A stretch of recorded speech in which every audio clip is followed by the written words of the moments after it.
Bonjour tout le monde. Je suis ici ce soir pour vous parler notamment de Boostgraph. C'est une librairie qui travaille sur des réseaux en C++ et plus particulièrement de méthodes de détection de communautés et comment implémenter ça de manière un petit peu générique. Alors qui je suis Arnaud Bechler. Je travaille en ce moment avec la C++ Alliance, mais à la base je suis plutôt généticien. J'ai fait une thèse dans laquelle j'avais commencé à mettre les doigts un petit peu dans des graphes de population spatiale avec des graphes génétiques. Et petit à petit, de fil en aiguille, en fait, j'en suis venu à côtoyer une communauté, pun intended, qui est la suivante. Donc la C++ Alliance, c'est une fondation open source qui cherche à dynamiser l'écosystème Boost. Si vous travaillez en C++, comment? Oh non. C'est mieux là? Ok. Et, euh, et du coup, qui cherche à dynamiser l'écosystème Boost. Et Boost, c'est quoi? C'est un ensemble de librairies qui ont beaucoup influencé le C++ moderne. Donc en ce moment, je travaille surtout avec Jeremy Murphy, qui est le mainteneur principal de Boostgraph, et Joaquin, qui me donne plein de conseils sur mon travail. Donc ce soir, on va voir plein de concepts différents parce que cette problématique, en fait, elle est à l'intersection de pas mal de mondes. Il y a le monde des graphes, le monde des statistiques, il y a un petit peu de C++ évidemment. Et du coup, mon objectif, c'est de donner une intuition des problématiques et que tout le monde s'y retrouve un petit peu. Et merci à tout le monde de m'avoir invité. Merci à Margot de nous accueillir. Du coup, je me demande pourquoi ça. Voilà. La question principale qu'on va se poser ce soir, c'est déjà pourquoi détecter des communautés. La détection de communautés, ça apparaît dans plein de domaines, notamment en fraude fiscale. La fraude fiscale organisée en 2023, c'est presque 500 milliards. C'est le PIB de la Norvège, je crois, et c'est le 30e pays le plus riche. Donc c'est pas du tout anecdotique. Et un des meilleurs moyens qu'on a de les détecter, même si on les détecte souvent trop tard, c'est la théorie des graphes. Alors, du coup, c'est la question, c'est comment est-ce qu'on représente des transactions bancaires sous forme de graphes. L'idée, c'est qu'on va commencer à regarder un compte A et un compte bancaire B comme sommet d'un graphe. Et entre ces comptes, il y a des transactions qui sont faites, c'est les arêtes du graphe. Et évidemment, une transaction, elle a beaucoup de caractéristiques. Donc, il va y avoir le montant de la transaction, il va y avoir sa fréquence, la localisation géographique, le timing, enfin la date exacte, catégorie de transfert. Donc toutes ces caractéristiques-là, en fait, on peut trouver des fonctions mathématiques qui les collapsent un petit peu et qui les réduisent en quelque chose qu'on peut assimiler à un poids, donc W for weight en anglais. Et l'idée, c'est que le poids de la transaction va être fort si jamais le montant et la fréquence sont élevés, et inversement. Et ça va récapituler un petit peu la force qui existe entre les nœuds du graphe. À une échelle un peu plus grande, si on a un réseau de 20 nœuds, donc de 20 comptes bancaires, on peut voir que ça peut se structurer en communautés qui sont assez visuelles. Là, en bleu, on pourrait avoir par exemple une petite société avec quelques clients, quelques employés et avec des virements qui existent. En vert, on pourrait avoir une petite famille qui fait des virements pour Noël et pour les anniversaires. Et l'idée, c'est que cachés dans le bruit des graphes vont se trouver ce qu'on appelle des anneaux de fraudeurs, des fraud rings, où leur but, c'est en fait de faire circuler de l'argent à l'intérieur de ces communautés. Donc elles sont relativement soudées, elles sont assez denses, et elles vont échanger de l'argent surtout avec elles-mêmes. Donc l'argent, il va circuler sous forme de faux achats, sous forme de sociétés écran, sous forme de transferts en couches à travers différentes administrations, différents pays, différentes juridictions. Et l'idée, c'est de faire tourner suffisamment entre tous ces comptes pour qu'à la fin, on ne sait plus d'où ça vienne et qu'à ce moment-là, ils puissent récupérer de l'argent de l'extérieur via de la drogue ou des crimes ou quoi que ce soit et le réinjecter en achetant un yacht, une mansion ou quoi que ce soit. Donc on voit qu'en fait, il y a un peu une caractéristique, c'est qu'ils sont très denses à l'intérieur, ils ont juste quelques connexions à des comptes bancaires honnêtes. Juste assez pour bouger l'argent de in and out, donc de l'intérieur vers l'extérieur du graphe. Si on compte une mesure un peu naïve, c'est que si on compte les arêtes intérieures et extérieures, là, il y a 14 arêtes à l'intérieur de la communauté et seulement 5 arêtes qui sortent de la communauté. Et ça, cette tension-là, c'est ce qu'on appelle, en théorie des graphes, une communauté. C'est un peu la notion qu'on va adopter. Du coup, on a des communautés, mais ce qui est intéressant, c'est de savoir ce qui se passe aux frontières intercommunautés. Donc tous les edges là qui clignotent, qu'on regarde les comptes qui sont connectés entre communautés, c'est là qu'il y a des questions intéressantes qui se posent. Par exemple, est-ce qu'on devrait flaguer ce compte bancaire-là comme étant suspicieux? Si on regarde, il a peut-être une connexion, un transfert vers un fraudeur, mais il a quand même des transferts réguliers vers des clients honnêtes. Donc c'est peut-être un client qui a été malchanceux. On n'a peut-être pas de raison de le flaguer. Par contre, sur ce compte-là, lui, c'est quand même un peu plus suspicieux. Il a pas mal d'interactions avec des choses qui ont été flaguées comme fraudeurs, et il a 2 connexions avec des comptes honnêtes. Mais si on regarde la force des transactions, donc le montant des transactions, la fréquence des transactions et les autres caractéristiques mentionnées, si on accumule, si on somme le poids de ces transactions et qu'on fait un petit histogramme, on voit qu'en fait, oui, c'est joli, hein. En fait, on voit que la somme des poids est beaucoup plus forte pour la communauté rouge. Donc le compte est quand même fortement associé à la communauté de fraudeurs et moins fortement associé aux communautés honnêtes. Donc ça, c'est l'idée de ce soir, c'est que si on devait attribuer une communauté à ce petit compte, que ce soit la communauté bleue ou communauté rouge, on hésite. En fait, il suffit de regarder les forces de traction qui les mettent en tension. Et en fait, on voit bien que la communauté rouge a envie de récupérer, de tirer à lui le compte bancaire. Donc ça, c'est l'idée, c'est qu'on va essayer de bouger un compte en l'attribuant aux communautés avec lesquelles il est plus fortement rattaché. Une question qui se pose, et ça c'est un vrai challenge, c'est que là on l'a fait manuellement, on peut faire les calculs. Un réseau bancaire de comptes bancaires, c'est des millions de comptes, c'est beaucoup de chiffres. Comment est-ce qu'on peut automatiser ça? Du coup on fait des algorithmes, et c'est ça qui va permettre d'automatiser. Oui. En fait, ça me fait beaucoup penser en fait, au système de clustering KNN, des algorithmes de type KNN, d'apprentissage non supervisé et de clustering. En fait, pour détection de communauté, ça me paraît aussi Ouais. pertinent. Oui, il y a tout un ensemble de méthodes de détection de communauté. En génétique, il y avait un truc qui s'appelait la délinéation, delimitation. Je pense qu'il y a des compromis différents et ça doit s'adapter à des jeux de données, des formats de données différentes. Mais oui, dans les cas plus proches voisins, c'est qu'en fait, on a un nuage de données. On a des points partout dans un espace à grande dimension et on essaye de trouver les cas plus proches voisins d'un point particulier. Je pense que la différence, c'est que si tu te places dans cette optique des cas plus proches voisins, tu n'as pas forcément de connexion claire entre les points de ton espace, alors que là, on a la topologie. Tout à fait. C'est peut-être la différence. Ok. Ok. Oui. Le fait d'utiliser... Alors d'ailleurs, ça remet... C'est rigolo, ça.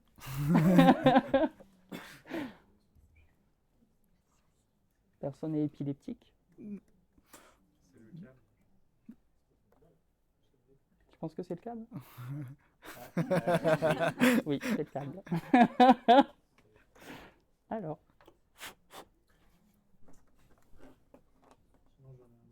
Ok. Ça ne bouge plus. Le fait d'utiliser un graphe non orienté pour ce genre de problème, c'est plus parce que ça a des propriétés plus sympas. Oui, t'es en avance de 45 minutes sur la question. Okay. Mais oui, excellente question. On va voir que les graphes, les arêtes, en fait, là, je les ai présentés comme étant non orientés, c'est-à-dire qu'on s'intéresse juste à une sorte de force entre compte A et compte B, alors qu'en vrai, on sent bien que dans l'idée de transaction, il y a un sender et un receiver. Donc, j'envoie de l'argent de A vers B, et B m'envoie de l'argent de... en vrai, il y a 2 choses. C'est que, j'ai pas trop réfléchi à la question, mais je suis sûr que tu peux résumer des transferts orientés, tu peux les résumer comme sur une arête non orientée. Et tu pars un peu plus dans le concept du coup de force, à quel point deux comptes sont fortement reliés. Et ça a des propriétés plus sympathiques vis-à-vis des algorithmes et de l'implémentation. On le verra, la méthode de Louvain via la modularité, elle peut faire des maths avec des graphes orientés ou non orientés. Le problème, c'est que, je ne suis pas sûr que ça tienne à travers toutes les métriques qu'on va avoir. Et 2, du coup, ça affiche un joyeux bazar côté implémentation C++. D'où la raison de... Mais bravo, excellente question. Donc je me souviens plus où j'en étais avant que ça... Hop. Donc ouais, on a besoin d'un algorithme qui fasse ces groupements de manière automatique. Donc ça va être l'algorithme de Louvain. Alors si on imagine ça avec un graphe encore un peu plus compliqué, en fait ce qu'on voit, c'est que si on arrive à identifier des communautés, on a un graphe qui nous paraît un peu plus facilement navigable et compréhensible.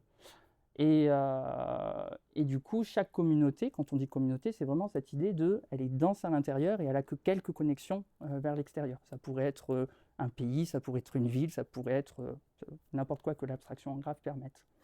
Et il y a un peu le saint graal de l'analyse de données, c'est qu'on aime bien avoir un nombre simple, une métrique simple, qui puisse nous renseigner sur un processus aussi complexe que, par exemple, le groupement d'un graphe en sous-communautés. Et ces nombres-là, c'est en général des fonctions. Et dans notre cas, on va l'appeler Q comme fonction de qualité. Et l'idée, c'est que si on arrive à faire un bon découpage du graphe en communauté, on ait un indice de qualité qui soit bon.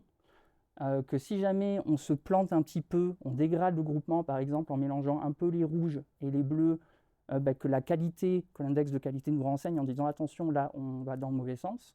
Et que si on essaie de récupérer et de remettre du bon ordre, on a de la qualité qui augmente. Et au contraire, que si on commence à oublier complètement la structure du graphe, on perd la communauté, que la qualité dégrade énormément. Donc ça, c'est une fonction de qualité de partition d'un graphe. C'est un gros mot, mais c'est juste le concept qu'il y a derrière. Et on va voir qu'en fait, il y en a plusieurs. La modularité, c'est une des fonctions qui existent. Il y en a une autre qu'on verra.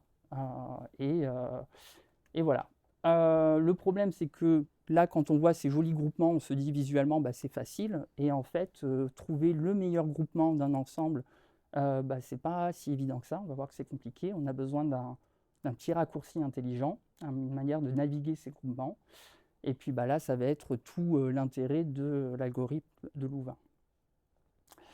Ce qui va nous faire nous poser une autre question, on va rentrer un peu plus dans le détail, c'est comment est-ce qu'on mesure à quel point la partition qu'on a du graphe est bonne. Le découpage en communauté, comment on sait qu'il est bon ou qu'il est mauvais. Pour avoir une intuition, on a ici un petit plot qu'on va qu'on va remplir petit à petit. Populer, merci. En abscisse, on a la partition du graphe, donc ces petits groupements en communauté. On a vu que ce groupement-là, il faisait du sens, donc intuitivement, on a envie de lui mettre une qualité plutôt bonne. On a vu que la mule, quand on la mettait en rouge, ça faisait plus de sens, donc on voudrait que la qualité soit un peu plus grande. Et si on met tout le monde dans une même communauté, là, il n'y a pas de structure. Donc intuitivement, on aimerait bien que la mesure nous renseigne là-dessus en disant c'est proche de 0. Et si tout le monde est dans une communauté différente, c'est tellement en opposition avec l'intuition visuelle qu'il y a un peu ce sentiment anti-communauté. On fait pire que le hasard et la structure est complètement fausse et du coup on a une qualité négative. Donc ça c'est le paysage qu'on aimerait avoir. Et une des fonctions qui peut capturer cette intuition, c'est du coup la modularité. En termes de points sur l'axe des abscisses, l'idée c'est que en fait, si on échantillonne plein de groupements potentiels des nœuds du graphe en communauté, on devrait pouvoir avoir une vision complète du paysage de la modularité, arriver à sélectionner le meilleur groupement. D'accord ? C'est celui qui maximise la modularité. Et du coup, mais c'est quoi la modularité ? Je vais essayer de vous en faire une présentation aussi superficielle que possible, sachant qu'on pourrait passer 2 heures sur le sujet. L'intuition, c'est je compte les arêtes à l'intérieur de la communauté, et j'y enlève ce que le hasard nous donnerait. C'est un groupement un petit peu random du graphe. Comment ça se formalise un petit peu mieux ? On regarde 2 comptes, I et J, et on lui donne un nombre, AIJ, ça vaut 1 si la transaction existe, 0 si la transaction n'existe pas. On peut avoir, là je te sens venir, donc du coup oui, il y a un cas dans lequel l'arête n'est pas 0 ou 1, mais ça peut être une valeur continue, mais c'est plus compliqué. Et du coup, c'est la petite note que j'ai mis là. Et ce qu'on regarde sur ces nœuds, c'est qu'en fait, on va se poser la question de qu'est-ce que donnerait un graphe random, un graphe aléatoire. Et pour que le graphe aléatoire qu'on va observer soit un peu quand même similaire au graphe réel qu'on a dans nos données, on va faire une opération un petit peu bizarre, c'est qu'on va couper toutes les arêtes du graphe en deux, et du coup, chaque nœud va avoir comme des petits doigts qui dépassent de chaque nœud. Ça s'appelle des stubs en anglais. Donc on coupe les edges, et celui-là, par exemple, il a 4 petits doigts qui dépassent, et cette quantité 4, elle est importante. Pourquoi elle est importante? Parce qu'on va regarder le degré de chaque node, du coup, on va en faire la distribution, c'est-à-dire qu'on va se poser la question de combien de nodes dans le graphe ont 2 petits doigts, ont 3 petits doigts, 4 petits doigts qui dépassent, etc. Ça nous donne une distribution qui représente quelque part un peu un invariant de graphe. C'est-à-dire que quand on va reconnecter de manière aléatoire toutes les arêtes, en fait, la distribution des degrés du graphe est préservée, donc ce n'est pas complètement aléatoire non plus. Enfin, c'est aléatoire, mais ce n'est pas complètement chaotique. Et ce qu'on voit, c'est que là, on retrace de manière aléatoire un graphe, en reconnectant tout en préservant les degrés de distribution. En fait, il n'y a aucun graphe qui ressemble à l'original. Et là, on se dit, bon, il y a peut-être autre chose que du hasard, que de la pure chance qui structure les arêtes du graphe. Donc du coup, on peut formaliser un petit peu plus loin en auscultant un petit peu plus le random process, le processus aléatoire. On a dit que les arêtes étaient reconnectées en fonction des stubs. Donc là, on a le petit node I et le petit node J. On regarde leur degré, KI et KJ. Donc KI, c'est égal à 3 pour le premier, 2 pour le second. Et on peut se dire intuitivement que la probabilité de les reconnecter, elle augmente avec le nombre de petits doigts. S'ils ont 1000 doigts, ils ont de grandes chances d'être reconnectés à un moment. Et quelque part, cette probabilité, avec plein de dérivations mathématiques qui existent out there, on peut montrer que c'est KI, KJ sur 2m, et 2m, c'est la somme de tous les degrés du graphe. Donc ça, c'est ce petit facteur de chance. C'est une petite pénalité qu'on va voir, qu'on va appliquer. Ce qu'on cherche à voir, c'est si on est en train de faire mieux ou moins bien que l'aléatoire. Et pour ça, on reprend le petit nombre AIJ qu'on avait, ça peut être 1 ou 0, et on lui soustrait cette petite pénalité. Si la différence est positive, ça veut dire qu'on a plus d'arêtes que attendu au hasard.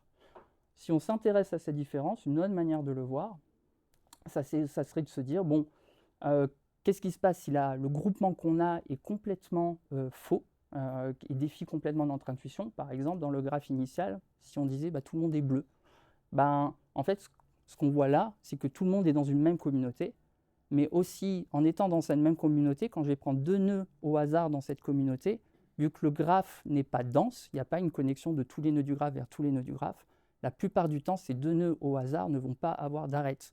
C'est-à-dire que le terme AIJ va valoir 0, ça veut dire que AIJ moins la petite probabilité, ça va être une quantité négative. Et quand je vais prendre comme ça toutes les paires du graphe, enfin toutes les paires de la communauté, je vais accumuler des pénalités négatives.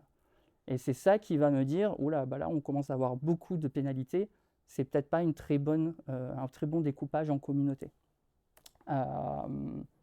Et du coup, ça va être inférieur à 0. La somme va être inférieure à 0, c'est une mauvaise partition du graphe. En revanche, si on avait une vraie communauté, oui. Du coup, ça veut dire que en fait, tu fais ton découpage en communauté et après, tu vérifies sa validité.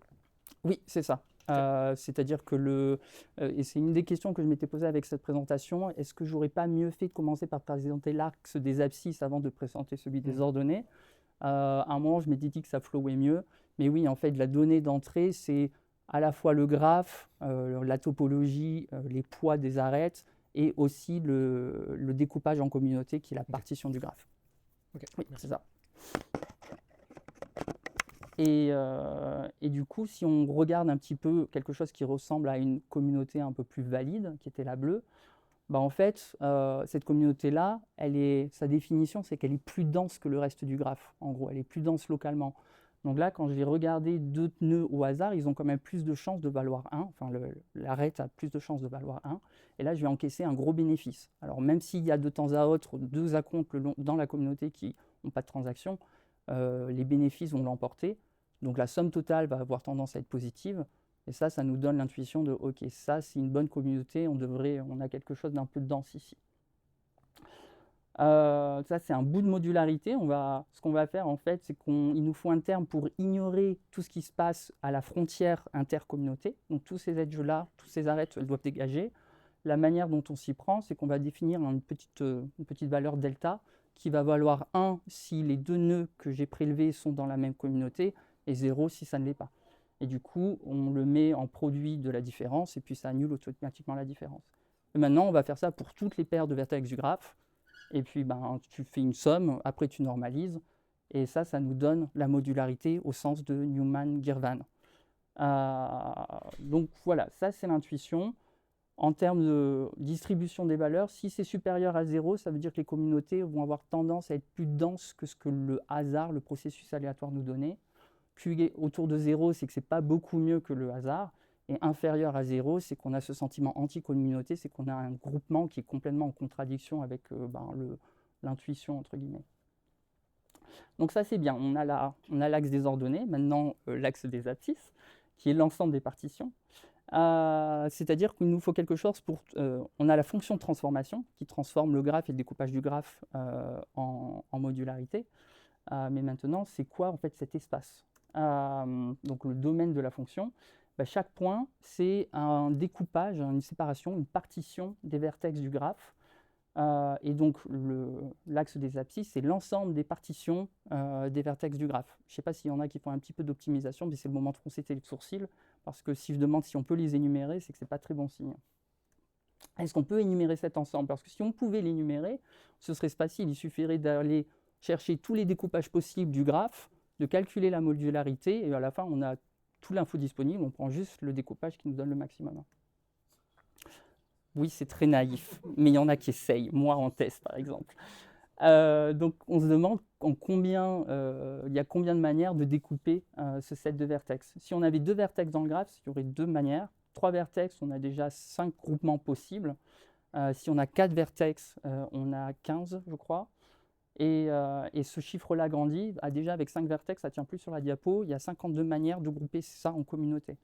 Ce nombre-là, c'est le nombre de Bell, il explose extrêmement vite. Avec un graphe raisonnable de 100 comptes bancaires, on a déjà plus de manières de les grouper que du nombre d'atomes dans l'univers observable. Autrement dit, non, on ne peut pas les énumérer. Donc il va falloir un moyen un petit peu plus intelligent de se déplacer sur cet axe des abscisses. Et ça, c'est en fait ce que l'algorithme va faire. L'idée, ça va être de partir d'un découpage pas trop mauvais de départ et de faire des petites modifications locales, d'optimiser localement en se déplaçant intelligemment, de telle manière à ce que la modularité soit toujours améliorée. Et ça, c'est ce que fait l'algorithme de Louvain. Donc voilà. Donc la partition de départ, généralement, on utilise des singletons.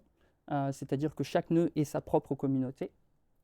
Et ce que l'algorithme va faire, c'est essayer de voir pour chaque nœud comment est-ce qu'on peut l'associer peut-être à une communauté de ses voisins si ça améliore la qualité, la fonction de qualité.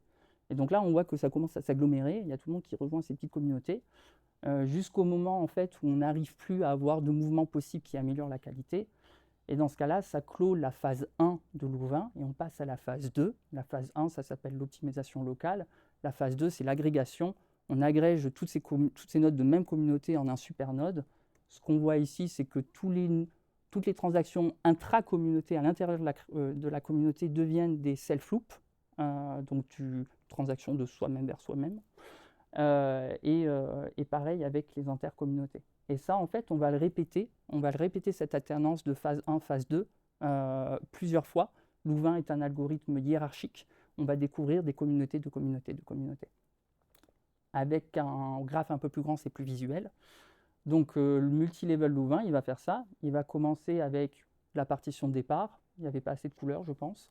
Mais du coup, tout le monde est dans sa petite communauté. Et en fait, on va faire ce qu'on appelle des passes. Donc une passe, c'est qu'on va, quand je disais que chaque node essaye de trouver la communauté de son voisin avec laquelle il fit le mieux, c'est qu'en fait, on va faire des itérations le long des vertices du graphe plusieurs fois. Et chaque itération sur tous les vertices du graphe, c'est une passe. Donc c'est le petit truc que vous voyez ici, le petit graphe. Et on regarde à chaque passe quel est le gain en qualité qu'on a. Donc là, si on est en train de faire des passes, on a un gain qui diminue parce que c'est de plus en plus difficile de trouver des moves intelligents qui augmentent la qualité, jusqu'au moment où on se tape un mur. c'est-à-dire que soit qu'on a atteint un gain, une différence de gain qui soit 0, soit que ce soit inférieur à un seuil qu'on s'est fixé, un seuil epsilon. Mais là, on se dit, bon, ben, on n'est pas trop mauvais, on n'arrive plus à converger, à améliorer la modularité beaucoup plus. Donc, on va mettre un stop à cette phase d'optimisation locale. Et on passe du coup, alors on a découvert 9 micro-communautés, c'est un niveau de détail intéressant. Et on peut se dire, bon, bah maintenant, on collapse tout le monde, on fait l'agrégation, et on va faire la deuxième passe. Donc l'agrégation, encore, comme je disais, tout le monde devient un supernode. Ça simplifie un petit peu les relations des arêtes. Et on refait la même phase, on fait une phase d'optimisation locale. Et là, pareil, vous allez voir les nœuds qui vont changer de couleur et tout le monde qui essaye encore de trouver le meilleur voisin. Et avec des passes qui diminuent en gain à chaque fois, jusqu'à ce qu'à nouveau, le gain s'effondre, on tape de nouveau le mur du epsilon, et on se dit, bon, bah, c'est bon, ça ne sert à rien d'aller beaucoup plus loin. Et là, on a découvert 3 mésocommunautés, le bleu, le rouge et la verte. Et puis du coup, ben, l'étape finale, il n'y a plus grand-chose à faire. Là, on voit que on va collapser tout ça en 3 communautés. Et on peut se dire que ça, c'est peut-être un bon découpage du graphe. Sachant que, là, ça sera peut-être un peu important pour la suite, gardez à l'esprit que quand on dit dans ce niveau final, on garde en mémoire un petit peu combien de nœuds du graphe initial ont été collapsés dans ces communautés. C'est comme ça qu'on peut revenir en arrière en disant « Ah oui, dans la communauté bleue, il y avait toute cette partie-là du graphe et la rouge, toute cette partie-là. » Et du coup, on a découvert en fait hiérarchiquement des communautés de communautés de communautés. L'important, c'est que là, on voit sur cette diapo l'importance des 2 seuils epsilon. En fait, il y en a 2. Il y en a un qui contrôle le nombre de passes, donc le nombre d'itérations sur les vertex du graphe. Si on avait un epsilon qui était un peu plus grand, un peu plus tolérant, un peu plus stringent, pas du tout tolérant, qui était plus petit, en fait, ça forcerait l'algorithme à itérer encore plus longtemps sur les vertex du graphe pour trouver des gains de plus en plus petits. Donc c'est ça qui va driver les performances. C'est-à-dire que si on fait un epsilon de 0, c'est possible, mais l'algorithme va durer très longtemps. Et si on veut dégrader l'epsilon, c'est possible aussi, ça tournera plus vite, mais la qualité de la partition ne sera peut-être pas la même. Et puis l'autre epsilon, on n'en parle pas trop, mais c'est celui qui contrôle le nombre de niveaux hiérarchiques qu'on découvre. Autrement dit, est-ce qu'on s'arrête à des mésocommunautés ou est-ce qu'on s'arrête une fois qu'on n'a que... Donc voilà. Ça, c'était une autre manière de voir Louvain. Je vous ai parlé de l'axe des ordonnées qui était la fonction de qualité. On prend une partition, on a un graphe, on a des poids le long des arêtes, on peut calculer une fonction de qualité. Je vous disais, on peut utiliser la modularité de Newman-Girvan, mais ce n'est pas la seule manière de le faire. Pourquoi ce n'est pas la seule manière de le faire? Parce qu'en fait, tout le monde est venu avec ses petits critères et ses petites formules mathématiques pour calculer des choses qui mettent en lumière différents aspects, on va dire. Ce que j'aime bien avec Goldberg et qui fitait particulièrement bien dans la présentation ce soir, c'est que ça donne une vachement bonne intuition des compromis d'implémentation qu'il va falloir prendre. Parce qu'en plus, Goldberg est vachement simple. Alors, que fait la densité de Goldberg? Elle part du concept de densité en termes de matière. Ça s'intéresse aux régions dans lesquelles la matière est plus condensée. Comment on définit des régions dans lesquelles il y a des petits volumes qui contiennent beaucoup de matière. Ça, c'est dense. Du coup, on a une masse qui est haute dans des petits volumes, densité élevée. Ça, en fait, ça fit très bien dans ce qu'on essaye de faire avec les graphes. Il suffit de trouver une manière de représenter la masse et le volume en termes de caractéristiques du graphe. Si on commence à dire que le volume, c'est un petit peu le nombre de nodes dans les communautés du graphe, dans ce cas-là, on peut, pour chaque communauté du graphe, commencer à compter combien il y a de nodes, et ça nous donne une taille de communauté qui est ici similaire à un volume. On peut le représenter de cette manière. Et puis après, on se dit, maintenant, dans chaque communauté, à l'intérieur de chaque communauté, quel est le poids des transactions, des arêtes de la communauté? Pour ça, il suffit encore une fois, on dégage toutes les arêtes intercommunautés, et on va sommer, on va faire la somme, tout simplement, des arêtes intra-communautés. Ça va nous donner un deuxième histogramme qu'on peuple, et ça, c'est les données que va manipuler Goldberg. Tout à l'heure, on disait, alors oui, on peut l'illustrer comme ça, maintenant la question c'est quelle est la tension, la relation entre cette masse et ce volume, l'espace vide là qu'on voit, c'est quoi? En fait, c'est la densité. Il suffit de diviser ce qui est assimilable à une masse par ce qui est assimilable à un volume, ce qu'on va faire là. Et puis, on a tout simplement, par communauté, une relation qui nous renseigne sur la densité locale des communautés. Celle-là, elle est relativement dense parce qu'elle a une grosse masse dans un petit volume. Celle-là, elle est relativement pas dense parce qu'elle a une petite masse dans un grand volume. Et la formule mathématique, c'est celle-là. Moi, plutôt que les maths ici, moi, ce que j'aime bien, c'est regarder comment est-ce que changent ces barres d'histogramme quand on va aller dans le processus de Louvain, dans l'algorithme. On a vu que le Louvain essayait de maximiser cette densité, n'importe quelle fonction de qualité en fait, via des moves locaux, des petits mouvements locaux. On avait la mule qui est citée entre la communauté bleue ou la communauté rouge. En fait, on va voir qu'il y a un processus un peu pareil ici. Enfin, c'est le même processus en fait, c'est juste la fonction qui diffère. Donc on va regarder le nœud, je n'ai pas de pointeur laser, mais vous allez le voir, celui-là. Qu'est-ce qui change si on l'affectait à la communauté rouge des fraudeurs versus la communauté bleue? Si on le met dans la rouge, on voit toutes les barres qui explosent. Si on les met dans la communauté bleue, c'est les barres bleues qui changent. Donc on voit qu'il y a un peu deux étapes. C'est un, je l'enlève de la communauté bleue, ça fait baisser les barres de la communauté bleue. Je le mets dans la communauté rouge, je le réaffecte à une communauté, ça fait changer les barres rouges. Ce qu'on voit aussi, ce qui est intéressant, c'est qu'il n'y a que 2 barres qui changent à chaque mouvement. Ça, c'est intéressant, c'est qu'on n'est pas en train d'impacter toutes les données de toutes les communautés, de tout le graphe. C'est ça quand on parle de localité, c'est que ça va être hyper efficace si on arrive à trouver un moyen de le faire intelligemment. Donc là, c'est l'opération de remove. On enlève le nœud de mule, enfin la mule, on l'enlève de sa communauté bleue. Donc on détache les arêtes de la communauté bleue. Il y a in et w qui décroissent. Et c'est du pseudocode qui nous donne un petit peu l'intuition de ce qu'il va y avoir derrière en C++. Et quand on l'insère dans sa nouvelle communauté, les arêtes se réattachent et in et w réaugmentent. Et du coup, ça nous donne une idée de ça peut se faire en O1. On est en train de toucher à seulement deux quantités, on n'est pas en train d'impacter tout le graphe. Ça nous dit aussi comment est-ce qu'on pourrait stocker ces quantités en programmation. C'est-à-dire que quand on calcule le gain du mouvement, c'est ce petit delta f, ne faites pas attention au L et au S, on va en parler juste après, mais quand on le calcule, on est en train de toucher seulement ici pour la barre verte et à la community size de la communauté verte. Autrement dit, on est en train d'accéder en lecture à seulement 2 quantités. Et à chaque fois qu'on veut calculer le gain, on accède aux 2 mêmes quantités. Ça veut dire que si on choisissait de représenter ces histogrammes en structure of array ou array of struct, il y a un compromis qui commence à s'éclaircir un petit peu. Si on choisissait une structure of arrays, on aurait 2 cache miss, c'est-à-dire que si on représentait les community weight dans un vecteur et le community size dans un autre, au moment de calculer la formule, il faudrait aller piocher chez l'un et puis chez l'autre, et on taperait dans 2 régions mémoire différentes, donc c'est peut-être pas la bonne solution. En revanche, si on commence à les représenter sous un array of struct, qu'on regroupe l'information par communauté, dans ce cas-là, on peut facilement accéder à in et w de la même communauté et le regroupement est plus efficace.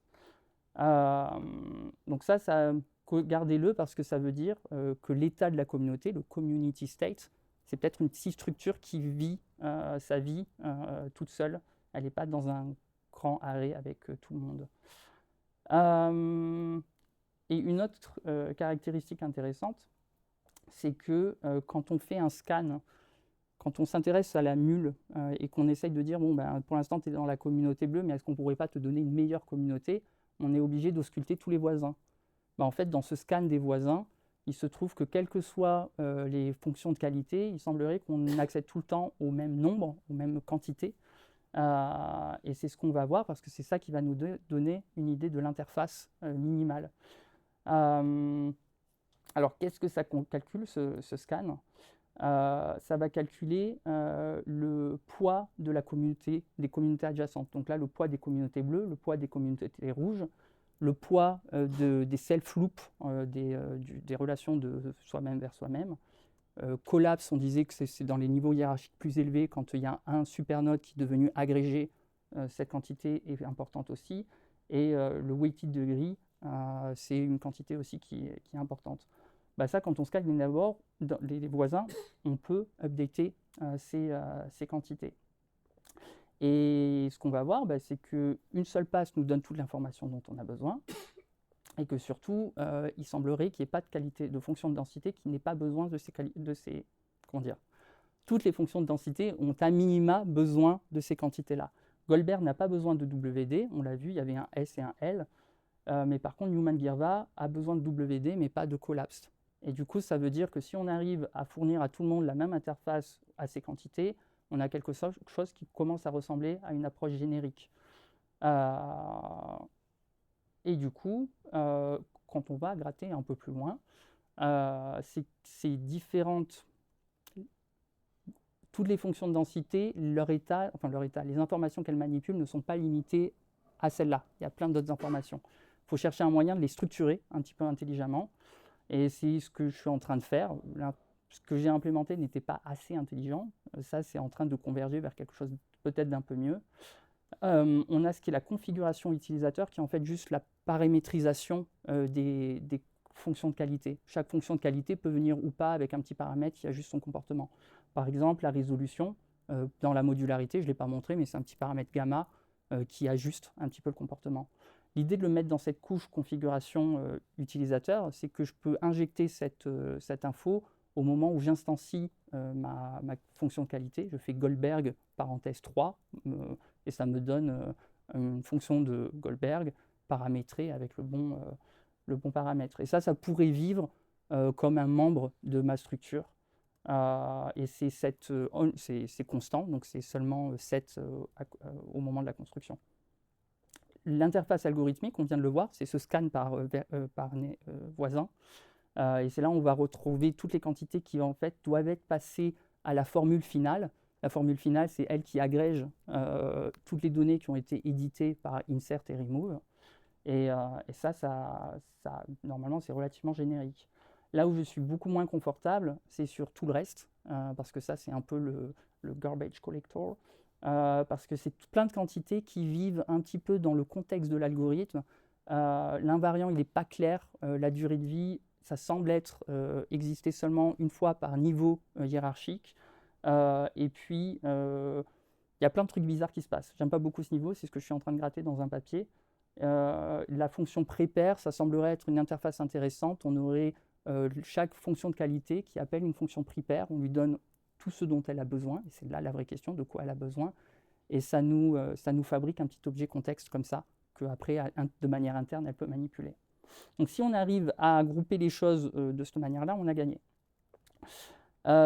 Pourquoi j'ai à la fois bon espoir pour le premier, le deuxième, et puis je suis un peu moins optimiste pour le troisième, c'est qu'en fait, dans un article de Campicoto en 2014, ils ont sorti un listing de 10 fonctions de qualité avec une idée qu'ils pouvaient peut-être se conformer à une interface, qui en fait, ça ne tient pas en programmation générique C++. Mais si je les groupe dans un tableau, ça semble coller pour le premier, c'est-à-dire qu'on a toutes les fonctions de qualité qui peuvent avoir un petit paramètre. Ça semble coller pour le deuxième. On a toutes les fonctions de qualité qu'ils énuméraient qui ont besoin manifestement des mêmes quantités. Par contre, pour le contexte, il y a beaucoup plus de bruit.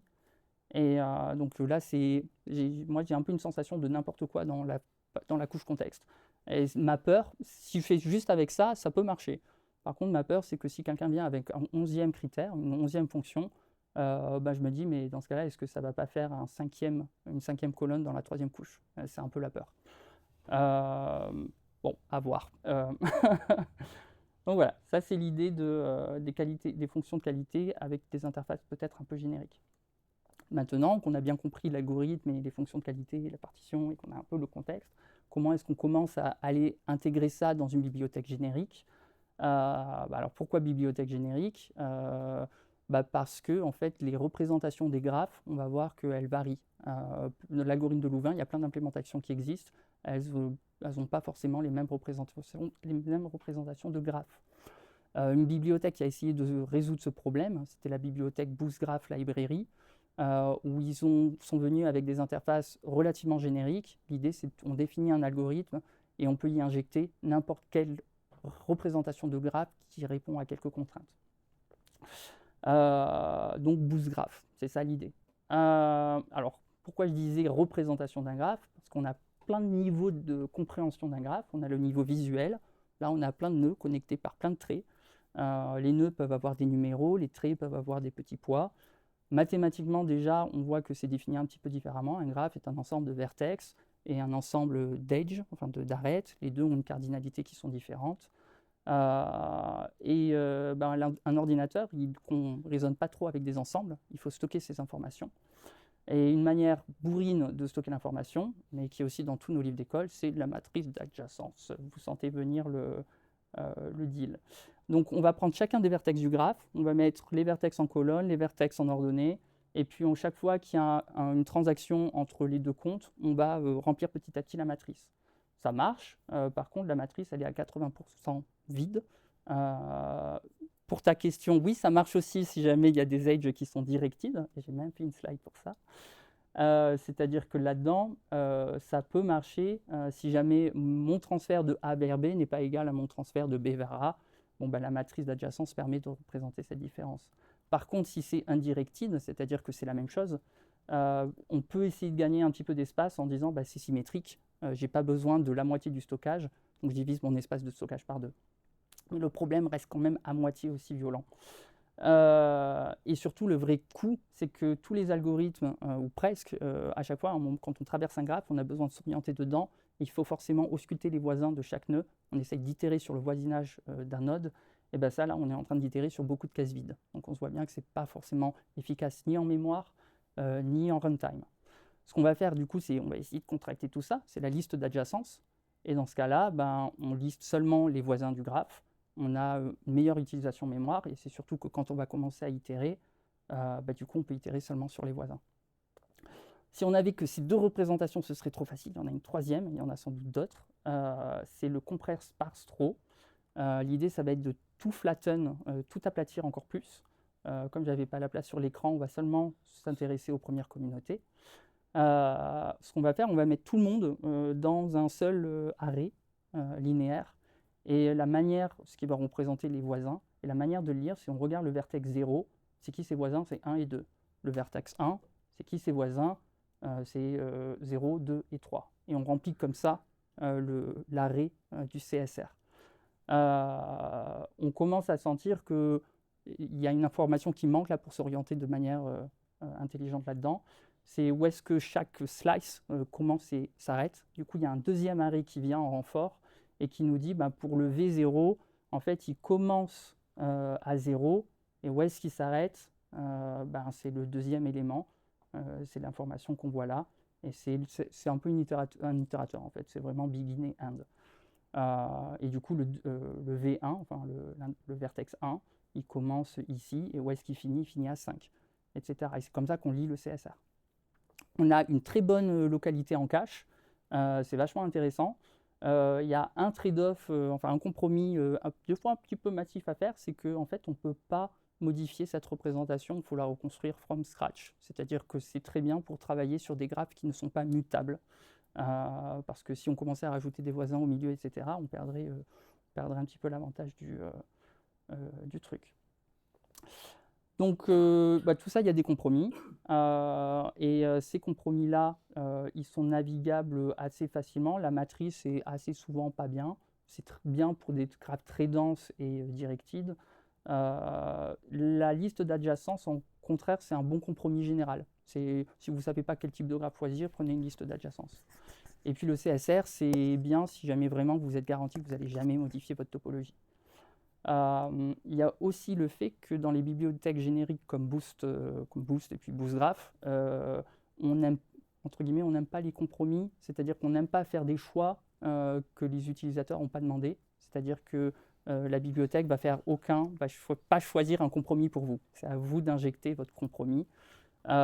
Du coup, ça fait que ça va devenir un petit peu compliqué parce que dans l'algorithme qu'on s'apprête à implémenter, il faut pouvoir y injecter une matrice d'adjacence ou une liste d'adjacence ou un CSR. Qu'est-ce qu'il y a?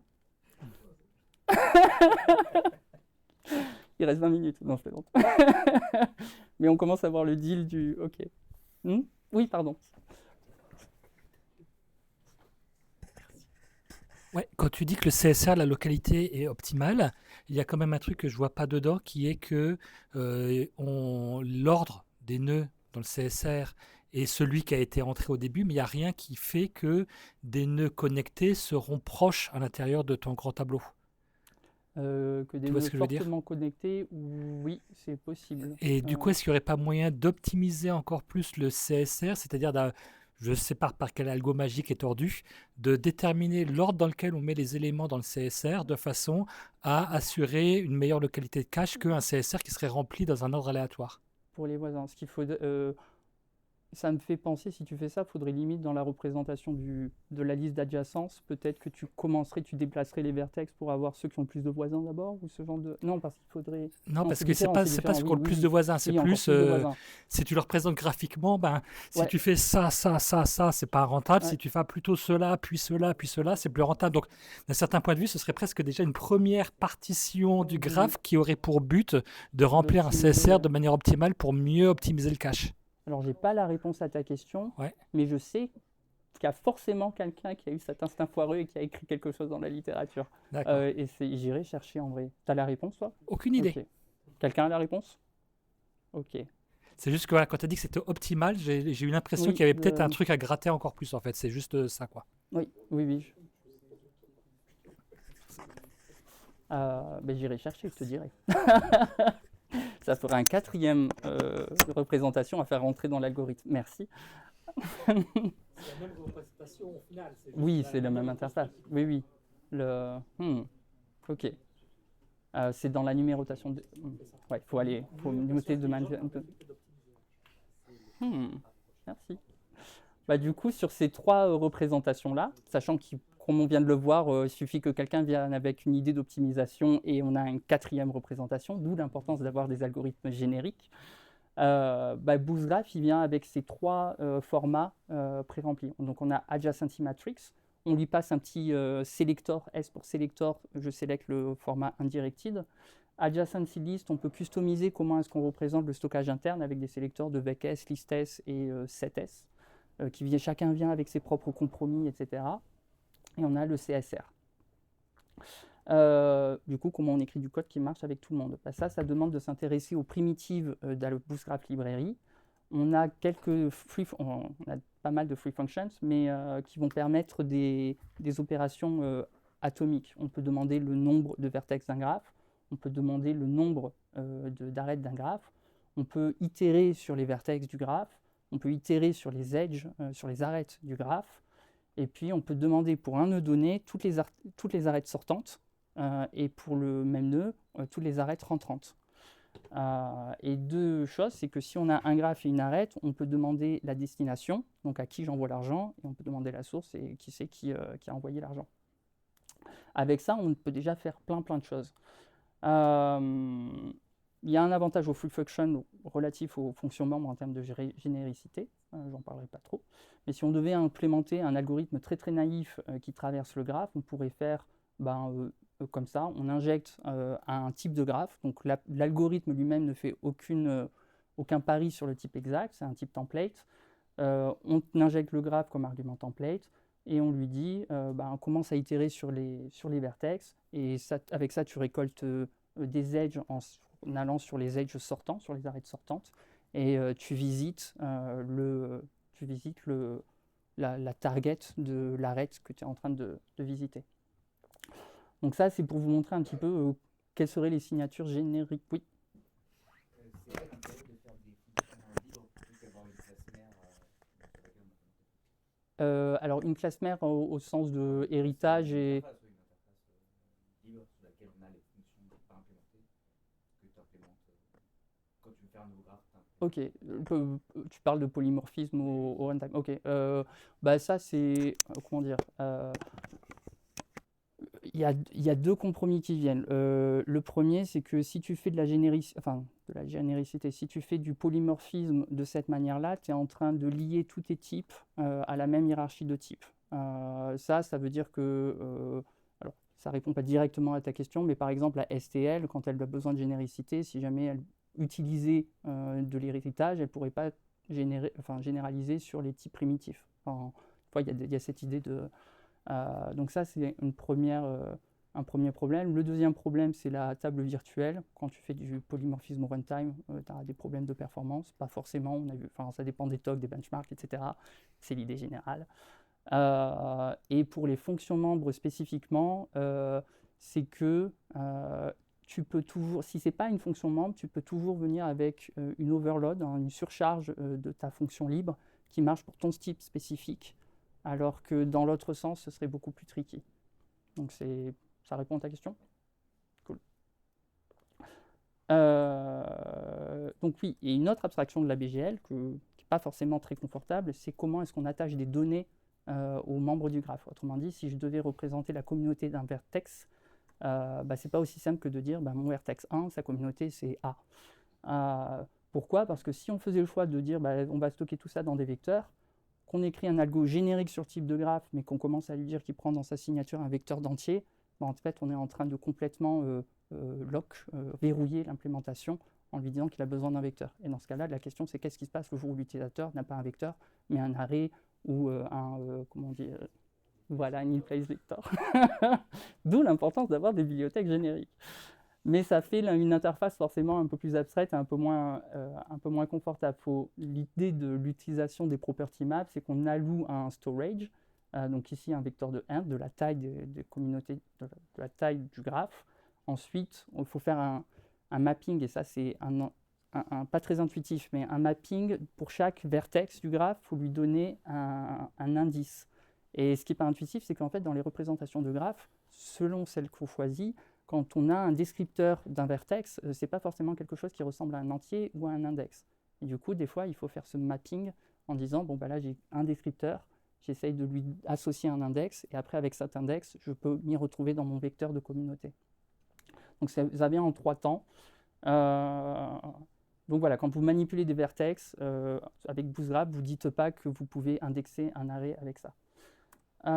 Et puis à la fin, on a cette community map dans laquelle on a une interface qui s'appelle get et put, oui, j'allais dire push, et ça permet de lire la property map et de remplir la property map. C'est vraiment un petit wrapper, une petite interface. Et le BGL Toolkit, c'est un peu ça. On a un algorithme qui est presque un squelette vide ultra générique avec des templates dégueulasses partout, mais avec des petits points qui sont les primitives qu'on a vues. Avec les vertex du graphe, les outages, les targets, on a les property maps qui permettent d'accéder aux données. Et ce qu'on va vouloir faire, c'est venir y plugger des représentations de graphes ou des représentations d'accès aux données. Et l'intérêt, c'est qu'il y a un aspect combinatoire, on peut faire du mix and match. Et du coup, ça, c'est la promesse de la BGL, en fait. Donc, si on écrit un algorithme de Louvain générique, il faut que ça remplisse ça, sinon ce ne sera jamais mergé dans Bootstrap. Et du coup, on avait vu un pseudocode pour la fonction de qualité de l'interface. En fait, on se rend compte qu'il y a 2 types d'interfaces. Il y a une interface très naïve, mais qui est très utile quand même. C'est je te donne un graphe, je te donne un mapping de communauté, donc un groupement de communauté, et je te donne des poids d'arête. Je veux que mon critère avec ça me génère un nombre, qui soit l'index de qualité. Ça, c'est très basique, c'est hyper générique, mais par contre, ça va avoir un impact. Ça veut dire qu'on va recalculer la fonction de qualité à chaque fois qu'on est sur tout le graphe, à chaque fois qu'on essaye de bouger un nœud. Donc c'est simple, c'est très simple à implémenter, c'est très simple mathématiquement, parce que mathématiquement, ça a des impacts d'essayer d'avoir cette localité. Et du coup, on fait un constat où on gagne en généricité, mais on a, par mouvement de node, on a un coût de OM comparé à un O de 1 qu'on pourrait avoir avec un update incrémental de la fonction de qualité. Du coup, ça nous incite à quand même essayer de travailler l'interface incrémentale, même si elle est horrible. Et ça nous demande comment est-ce qu'on update cette qualité. Comme je disais, il y a une fonction prepare qui va être appelée à chaque niveau hiérarchique de Louvain. On va lui donner plein de trucs. L'idée, c'est qu'on va lui donner le graphe, le mapping de communauté, les poids, etc. Et ça va préparer toutes les quantités qui sont censées être updatées au cours de l'algorithme. Et ces quantités-là, y compris le petit state, là que vous voyez, c'est un vecteur de community state, c'est un vecteur de petite structure, la petite structure qu'on avait vue tout à l'heure. Et ben, quand on fait une opération remove, on lui dit, on dit que c'est à la fonction de qualité, sa responsabilité, c'est d'updater les objets state en fonction des quantités qu'on lui fournit derrière. Et du coup, chaque fonction de qualité, en fonction de sa définition mathématique, sait quelle modification faire. Ça, c'était pour enlever le nœud de mule à la communauté bleue. On sait qu'il faut l'insérer dans la communauté rouge, donc on a une interface qui ressemble en signature. Et à la fin, il fallait calculer le delta F, la grosse formule mathématique. Ça, c'est hyper efficace parce que du coup, elle n'a plus qu'à accéder aux différents termes de l'équation et elle fait 2 divisions, une addition. Et puis voilà. Donc ça, c'est l'interface incrémentale sur laquelle j'essaye de travailler. J'en ai une, en fait, j'en ai une qui compile, qui marche et qui run les tests, mais elle est trop verrouillée sur la modularité. C'est pour ça que je vous montre là un petit peu plus générique qui est en cours.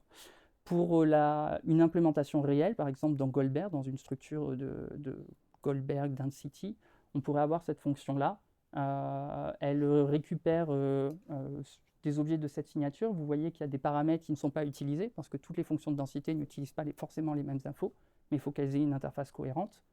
Et tout ce qu'elle fait, là vous retrouvez un petit peu l'idée des 2 barres d'histogramme qui augmentaient et qui descendaient. On enlève ACIN et ACW, 2 quantités. Et du coup, quand on a l'insertion, c'est pareil, on a les communautés rouges, les 2 barres de la communauté rouge qui augmentent, c'est CIN et C+, CIN et CW à qui on additionne des choses.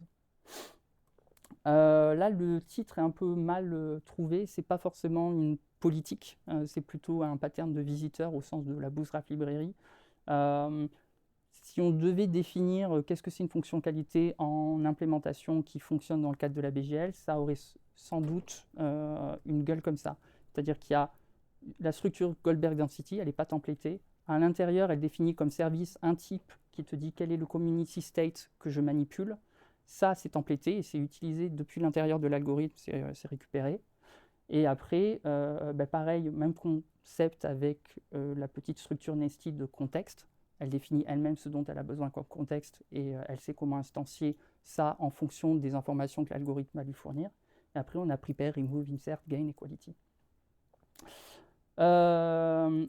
Et du coup, comme je vous disais, il y a les interfaces non incrémentales qui sont très naïves, très sympathiques mathématiquement, pas sympathiques du tout au niveau des performances. Ça veut dire que si j'ai un mathématicien qui a envie de tester un nouveau critère, il n'a pas forcément envie de commencer à travailler avec une interface incrémentale. Du coup, on a inclus 2 chemins d'exécution qui sont choisis à la compilation. Si ma fonction de qualité que j'injecte, comme Goldberg ou une autre, a une interface naïve, on va recalculer la modularité à chaque mouvement de node. Et par contre, si jamais elle a une interface incrémentale, dans ce cas-là, on utilise les mouvements locaux et on gagne. Du coup, on a un peu les deux. On a un truc générique, très générique et pas efficace, et un truc très efficace mais moins générique. Pour appeler Louvain, c'est tout simple. On fait Louvain clustering, on lui passe le graphe, les communautés, les poids et un RNG, parce que c'est une heuristique, donc il y a du random sampling dedans. Alors du coup, là par défaut, on est en train de passer Newman-Girvan, parce que c'est vraiment la plus populaire et de très loin. Si on devait choisir une fonction de qualité, on essaierait de la fournir comme dernier argument à l'appel. Donc là, vous avez la différence entre un appel par défaut et un appel dans lequel vous injectez vous-même votre fonction de qualité. Et Shimalik, c'est une autre fonction de qualité avec laquelle elle a besoin d'un petit paramètre. Ça serait une manière de l'instancier. OK. Sam algorithme, différentes objectives. Donc le squelette reste le même. Et le squelette, sa signature, il ressemble à ça. Donc il y a des templates un peu partout. Ce qu'on voit, c'est que le graphe, il est arbitraire. Le stockage des labels de communauté, c'est arbitraire. La propriété, la manière de représenter les données le long du graphe et le type de générateur aléatoire, c'est arbitraire. La signature n'est pas confortable du tout. Par contre, le sidecall, la manière dont vous l'appelez, la diapo précédente, c'était relativement confortable. Donc ça ressemble à ça. Et là, dans la signature, on montre aussi ce que je n'avais pas montré juste avant. Et là, il y a le mean improvement inner et le mean improvement outer. C'est les 2 epsilon, les 2 thresholds qui contrôlent à la fois la performance de l'algorithme, mais aussi son runtime. Et si on devait appeler l'algorithme avec toute l'architecture autour, dans du code BGL, ça ressemble à ça. On construit le graphe, on déclare une adjacency list.